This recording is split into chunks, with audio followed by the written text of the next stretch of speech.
Graça e paz, meus irmãos. Sou o pastor Evaldo da Igreja Presbiteriana de Monte Alto e estamos aqui para o nosso estudo bíblico. Vamos fazer o nosso estudo. Você já conhece o nosso sistema.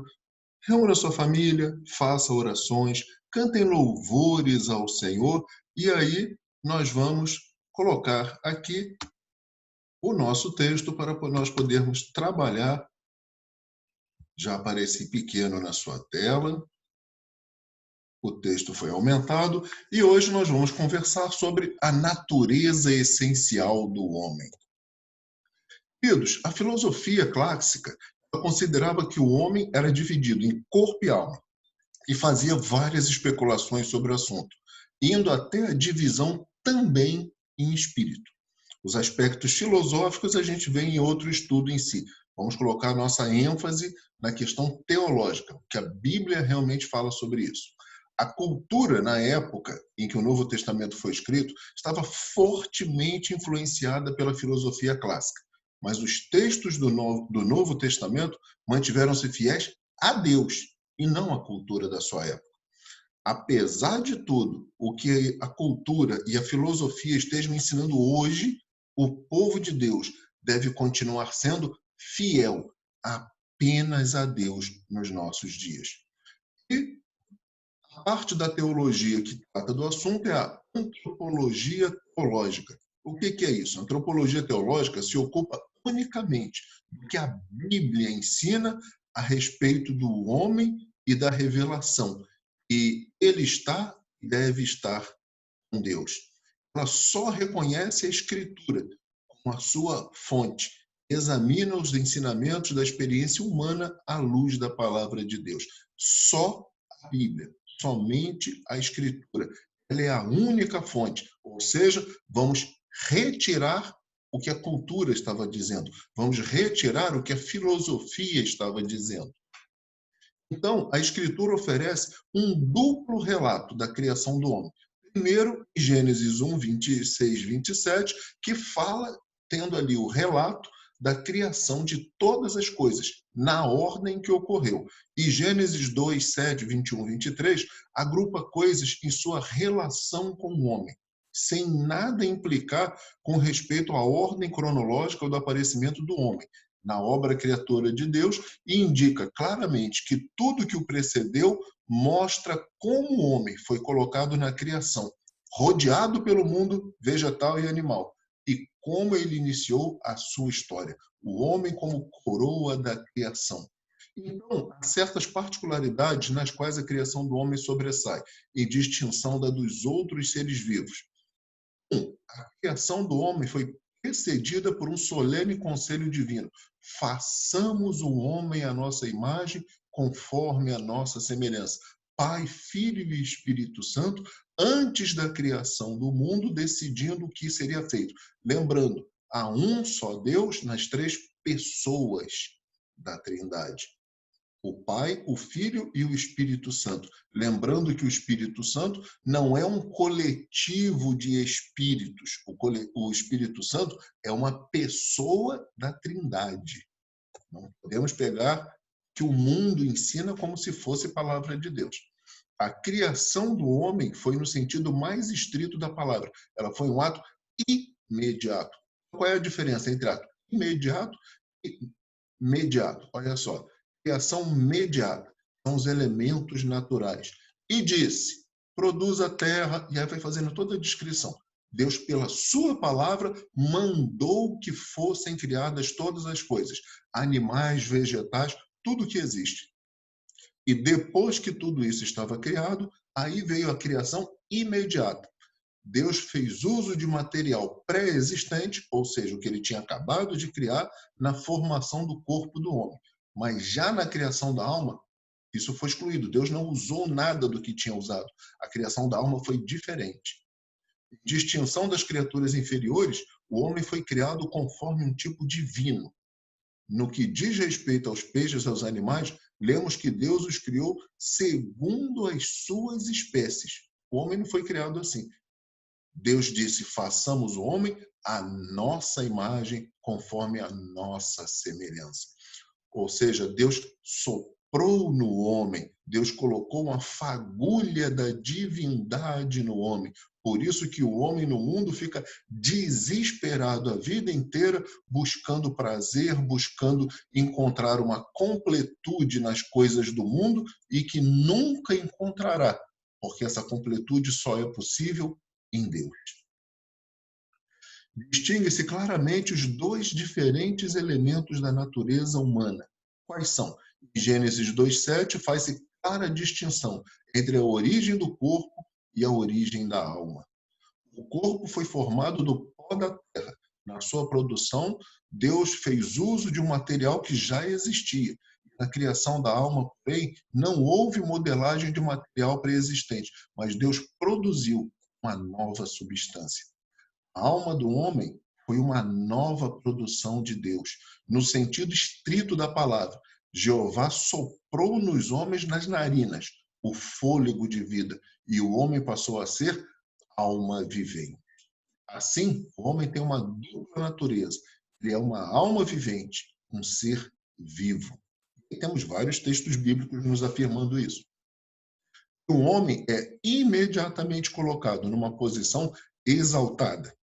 Ele foi coroado como rei da criação inferior, ou seja, as plantas, os animais, todo o restante da criação, e recebeu domínio sobre todas as criaturas inferiores. Ele deveria magnificar o Criador e Senhor do universo. O homem foi colocado para cuidar de todas as coisas, tudo para a honra e glória de Deus. Feito esse preâmbulo, vamos entrar especificamente na natureza essencial do homem. Quais são os elementos essenciais da natureza do homem? As diferentes opiniões que foram comuns na história são a dicotomia e a tricotomia. Então, é costume nos círculos cristãos entender que o homem consiste de duas partes distintas, corpo e alma. Essa concepção é chamada de dicotomia. Ao lado dela aparece outra, segundo a qual a natureza humana consiste de três partes, corpo, alma e espírito. É designada pelo termo de tricotomia. O conceito do homem tripartido se originou da filosofia, que entendia a relação mútua entre o corpo e o espírito do homem, segundo a analogia da mútua relação entre o universo material de Deus. Ou seja, a busca que a filosofia tinha feito durante toda a história, tentando entender o princípio das coisas, buscando a arqué. Quando você vai ler em João capítulo 1, no princípio era o verbo, e o verbo estava com Deus, e o verbo era Deus. Leia-se no grego. Em arqué, hologos. No princípio era o verbo. Ou seja, a arqué que os filósofos tanto procuravam, João resumiu numa única frase, num único versículo. A arqué que vocês tanto procuram era Deus. Ou seja, joguem fora a sua filosofia e convertam-se a Deus. Então, prosseguindo, pensava-se justamente como esses só podiam ter comunhão um com o outro por meio de uma terceira substância, um ser intermediário, a alma. A alma era considerada imaterial, adaptada ao corpo. Então, na medida em que a mente, o espírito, era tido como imortal, mas na mesma medida se relaciona com o corpo, como carnal e mortal. A forma mais crua de tricotomia é que toma o corpo como parte material da natureza humana, a alma como princípio de vida animal. É uma distorção de Levítico 17:11. Em Levítico 17:11, há a tradução que coloca como sendo 17:11, como sendo porque a vida da carne está no sangue. Mas tem tradução que diz que a alma da carne está no sangue. Em cima de uma tradução mal feita, criaram uma teologia. Leia-se segundo o Antigo Testamento escrevia na época, e não segundo a interpretação dada depois. Então, o espírito, como elemento humano racional imortal e relacionado com o homem. Essa é uma forma de tricotomia baseada totalmente numa filosofia que não existia na época em que o Antigo Testamento foi escrito. Essa concepção, ela ainda recebeu considerável apoio de pais da igreja grega ou de Alexandria. Mas observem, eles não faziam a interpretação da Bíblia de maneira exegética, ou seja, o que o autor da Bíblia estava querendo dizer quando escreveu o texto. Eles interpretavam de maneira alegórica a Bíblia, com base na filosofia grega. Isso aconteceu nos primeiros séculos. Esse erro aconteceu. E observem, as igrejas de interpretação alegórica foram extintas logo em seguida.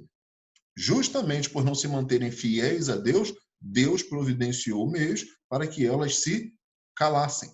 Logo no início do livro do Apocalipse, o anjo avisa para que todas as igrejas saibam, para que se mantenham fiéis ao Senhor, ou o seu candelabro será tirado, a sua luz será tirada, o anjo que cuida da igreja será tirado. Na Igreja Latina, e é de onde todos nós derivamos, os principais teólogos apoiavam a dicotomia na natureza humana.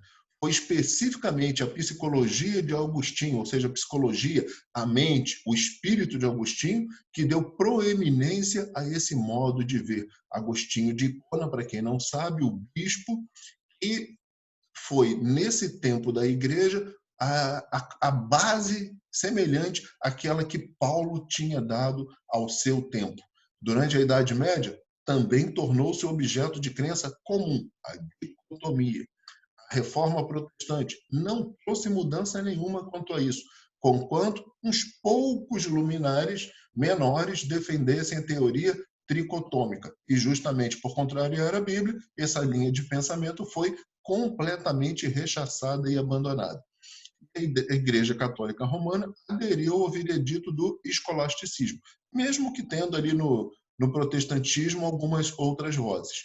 Durante o século XIX, essa tricotomia ela foi revivida. Ela estava morta, acabou lá no princípio da igreja, quando o Senhor aprove a ele extinguir aquelas igrejas que não lhe eram fiéis, e no século XIX a tricotomia foi revivida, foi novamente levantada em base de alguns teólogos alemães e ingleses, aí temos aqui alguns dos seus nomes, e mesmo seguidores que deram base a vários daquilo que é seguido hoje em algumas denominações. Além dessas duas concepções teológicas, houve também, principalmente no último século e meio, os conceitos filosóficos do materialismo, sacrificando a alma em favor do corpo. Só existe o aqui, só existe o agora. Na época de Jesus, ele já tinha encontrado grupos semelhantes. Era a mesma linha de pensamento dos saduceus. Não há novidade sobre a terra. Apenas a vaidade dos homens não aceitando a palavra de Deus.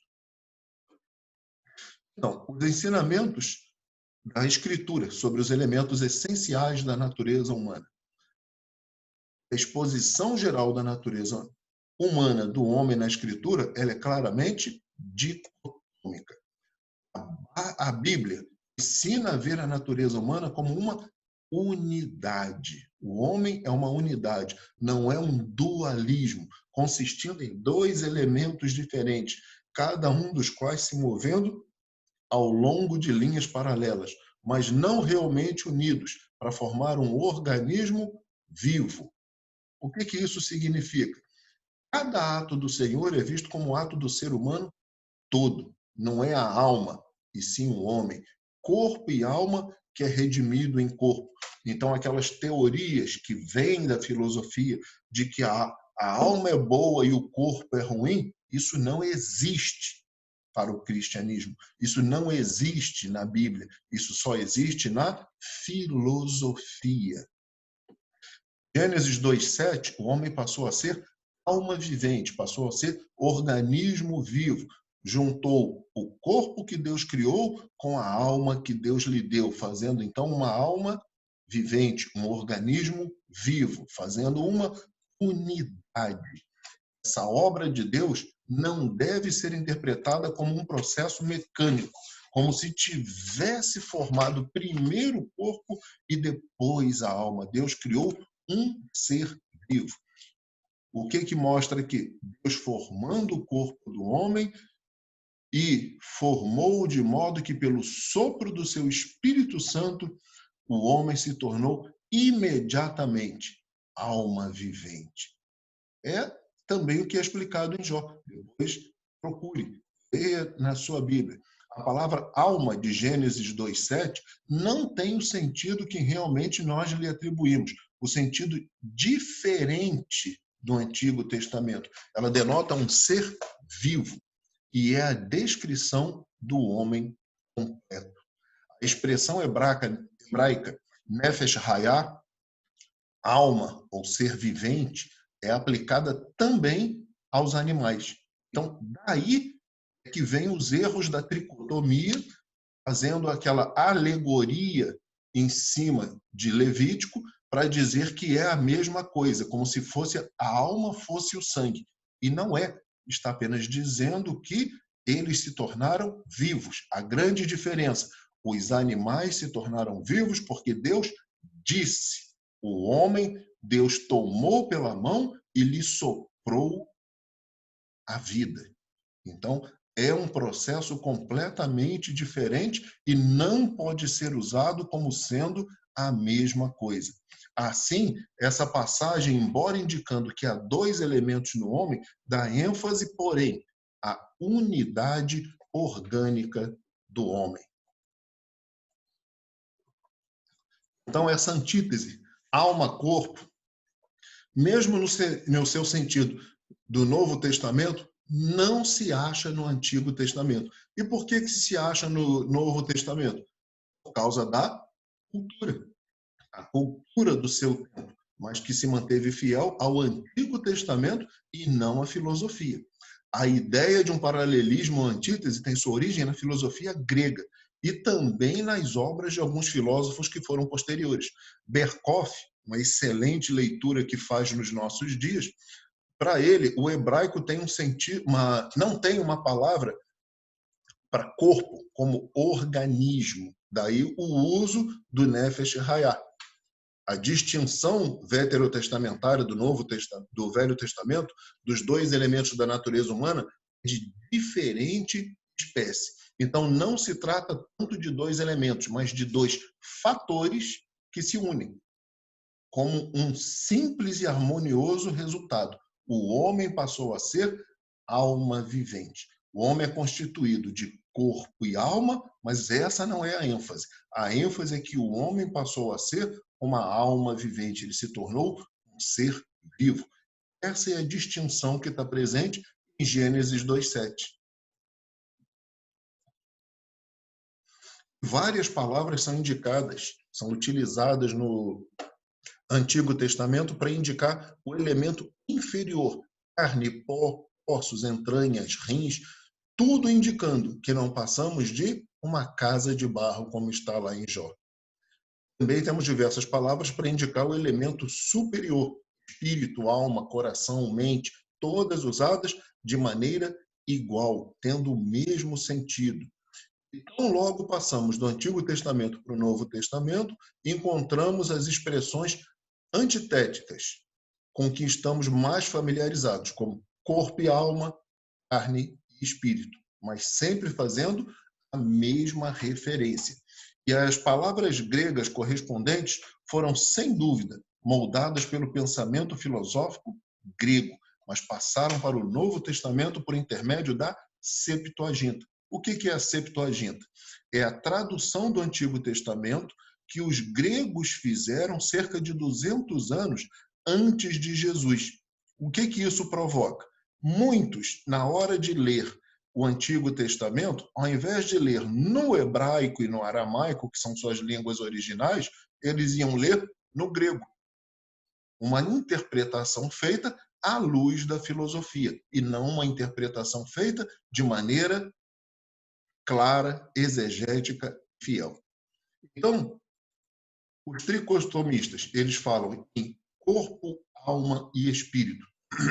Eles procuram suporte no fato de que a Bíblia, como eles a veem, reconhecem duas partes constitutivas da natureza humana em acréscimo ao elemento inferior ou material, a saber, a alma, em hebraico nefesh, em grego psuque, e o espírito, o hebraico, ruá, em grego pneuma. Mas o fato de serem empregados esses termos com grande frequência na Escritura não dão base para a conclusão de que designam partes componentes em vez de aspectos diferentes da natureza humana. Um estudo cuidadoso da Escritura mostra claramente que ela emprega as palavras umas pelas outras, em permuta recíproca, ou seja, a mesma coisa, o mesmo sentido, a mesma intenção. Então, fazem gráficos demonstrando o que eles entendem. Em ambos os termos indicam o elemento superior ou espiritual do homem, vendo-o, porém, de diferentes pontos de vista. Contudo, é preciso mostrar logo de início que a distinção que a Escritura faz entre os dois não concorda com o que é mais comum na filosofia, de que a alma é o elemento espiritual do homem, conforme se relaciona com o mundo animal, enquanto o espírito é aquele mesmo em sua relação com o mundo espiritual superior e com Deus. Para a Bíblia, isso não existe. Está bem claro em todos os textos e em toda a utilização da Escritura.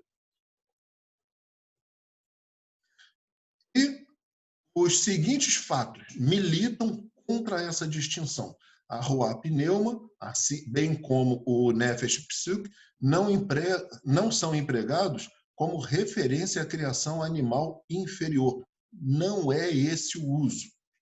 A palavra Psuque é empregada até com referência a Jeová, a próprio Deus. Os mortos desencarnados são chamados Kai, ou seja, mente, espírito. Os mais elevados exercícios da religião são atribuídos à psique, ou seja, a mente. Perder a psique é perder tudo. É mais evidente que a Bíblia emprega as duas palavras uma pela outra, permutando reciprocamente. Observe o paralelismo que está em Lucas 1, 46, 47. A minha alma engrandece ao Senhor e o meu espírito se alegrou em Deus, meu Salvador. Pare aqui e analise. Paralelismo é uma forma de escrita extremamente utilizada pelos judeus, desde o Antigo Testamento e mantida no Novo Testamento. O que é isso? As palavras são usadas com seus outros significados, reforçando ideias, ou seja, usa-se sinônimos reforçando as ideias.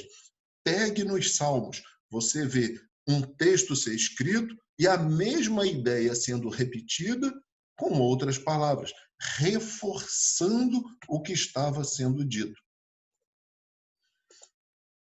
Então, a fórmula escriturística para designar um homem, em algumas passagens, corpo e alma, em outras, corpo e espírito. Às vezes, a morte é descrita como entrega da alma e também como entrega do espírito. Além disso, alma, tanto alma como espírito, são empregados para designar o elemento imaterial do homem. E a principal distinção feita pela Escritura é como se segue. A palavra espírito designa o elemento espiritual do homem como princípio de vida e ação que domina e dirige o corpo. A palavra alma denomina o mesmo elemento como o sujeito da ação do homem e, portanto, muitas vezes é empregada em lugar do pronome pessoal, do eu. Em diversas passagens designa mais especificamente a vida interior como sede dos sentimentos. Isso tudo está em completa harmonia com Gênesis 2:7. Assim pode-se dizer que o homem tem espírito, mas o homem é alma. Portanto, a Bíblia indica dois, e somente dois elementos essenciais da natureza humana, a saber, corpo e espírito, ou corpo e alma, que são exatamente a mesma coisa. Essa descrição escriturística harmoniza-se também com a consciência própria do homem. Enquanto o homem tem consciência do fato de que consiste de um elemento material e de um elemento espiritual, nenhum homem tem consciência de possuir alma em distinção do espírito. Você já viu alguém que separa a alma do espírito? Isso não existe. Esse tipo de palavra aparece apenas em duas passagens, Tessalonicenses 5:23, 1 Tessalonicenses 5:23 e Hebreus 4:12. Então, deve-se notar, de boa regra da exegese, ou seja, de tirar da Bíblia o que a Bíblia está dizendo, de você, ao estudar a Bíblia, analisar o que ela verdadeiramente diz, qual é a outra palavra que se usa? Exegese. Exegese é quando você coloca na Bíblia o que ela não está dizendo. É quando a pessoa tem uma ideia preconcebida e quer forçar para dizer que a Bíblia está dizendo o que na verdade não diz. Então, exegese, você vai aprender da Bíblia, vai tirar do texto aquilo que o seu autor estava querendo dizer. Então, é boa regra de exegese que as afirmações excepcionais sejam interpretadas à luz da analogia da Escritura, ou seja, a apresentação usual da Escritura. Resumindo, Bíblia se interpreta com Bíblia. Se tem dois versículos diferentes do resto da Bíblia inteira, a Bíblia inteira vai ser lida à luz dos dois versículos ou os dois versículos vão ser lidos à luz da Bíblia inteira? A simples menção dos termos espírito e alma, um ao lado do outro, em Hebreus 4:12 e 1 Tessalonicenses 5:23, não prova que, segundo a Escritura, são duas substâncias, mas também, assim como também, Mateus 22:37 não prova que Jesus considerava coração, alma e entendimento como três substâncias distintas. Estava se referindo à mesma coisa. Então, em 1 Tessalonicenses 5:23, o apóstolo deseja simplesmente fortalecer a afirmação. E ele usou muito esse tipo de técnica em diversas outras passagens. O mesmo Deus da paz vos santifique em tudo. Com uma declaração exegética, e aí já vou colocar logo o que significa exegética, que é uma figura de retórica pela qual a repetição de palavras para maior veemência ou para maior ênfase. Então, com uma declaração exegética, na qual se resumem os diferentes aspectos da existência do homem, e na qual o apóstolo se sente perfeitamente livre para mencionar os termos alma e espírito um ao lado do outro, porque a Bíblia distingue entre ambos.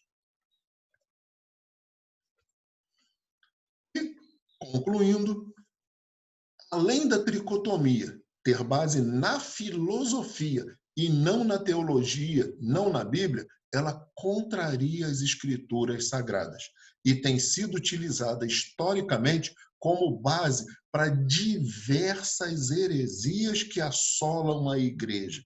Inclusive, foi usada para negar a humanidade plena de Cristo.